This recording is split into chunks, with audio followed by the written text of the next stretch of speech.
আসসালামু আলাইকুম রহমতুল্লাহ। কি দেশের অবস্থা খারাপ এভাবে দেখে ছাত্রদের উপর নির্যাতন অত্যাচার দেখে কি শরীরের রক্ত গরম হয় না? ছাত্র সমাজ তোমাদের রক্ত গরম হয় না?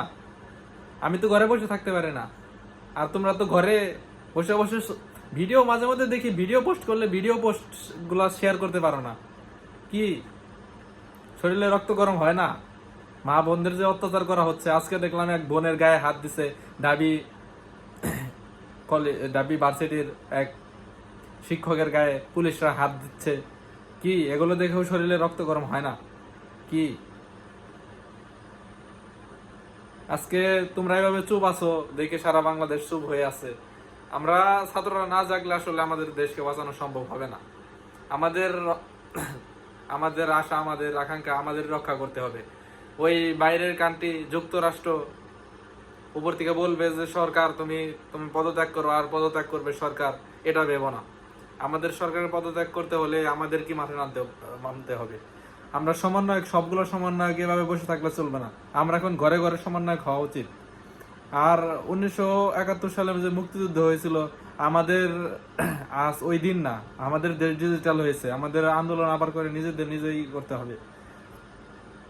আমাদের শরীরে রক্ত এভাবে ঠান্ডা রাখলে আর চলবে না। আমাদের ভাই বোনদের, শিক্ষকদের উপর যেভাবে অত্যাচার হচ্ছে, এভাবে বসে থাকলে আমাদের আর চলবে না।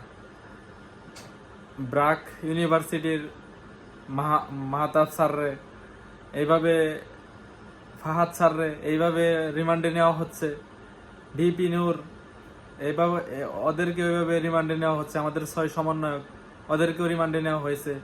এইভাবে বসে থাকলে আমাদের আর চলবে না। আমাদের অধিকার আমাদের আদায় করে নিতে হবে। আমাদের আর ঘরে বসে থাকার সময় নাই। তোমরা যার যা আছে রাস্তায় না নামলে চলবে না। আমাদের আইডল অনেক বড় বড় হুজুররা, ওনারা আন্দোলন গিয়ে মার খেয়ে আসে, আর আমরা ঘরে বসে থাকি। এইভাবে ঘরে বসে থাকলে আর কয়দিন? আজ পুলিশরা আমাদেরকে উপর অত্যাচার করতেছে, কাল দেখা যাবে যে আমাদের ঘরে, আমাদের ঘরে এসে আমাদেরকে ধরে নিয়ে যায়। আমাদের ছাত্ররা নিরাপদ নয়। রাত 1টা 2টা 3টা বাজলে পরে আমাদেরকে এসে দরজায় টোকা দিয়ে বলে যে বাইরে আসেন, কথা বলি। আজকে এক ভিডিওতে দেখলাম, বলতেছে মায়ের কাছে গেছে সন্তান দৌড়িয়ে, বলতেছে একটু বাইরে আসেন, কথা বলি। তাকে কথা বলতে বলিয়ে ভ্যানে করে নিয়ে আসবে। হ্যাঁ, এইরকম হয়ে গেছে। পাক হানাদার বাহিনীরা, তারা ওই যুদ্ধের সময় ঘরে ঢুকে ঢুকে রাত্রেবেলায় ছেলেদের নিয়ে নিয়ে হত্যা করতো।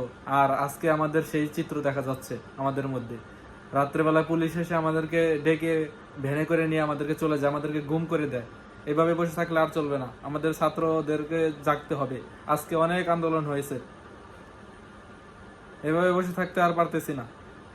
কে কি মনে করবেন জানি না, কিন্তু আমাদের সরকার পদত্যাগ করানোর ইচ্ছা ছিল না। কিন্তু সরকার এই দায়ীগুলো সঠিকভাবে পালন করতে পারেনি বলে আজকে সরকারকে আমরা পদত্যাগ করতে বলতেছি। আপনি পদত্যাগ করেন। আপনার আর এই দেশে প্রধানমন্ত্রিত্ব করার কোনো অধিকার নেই।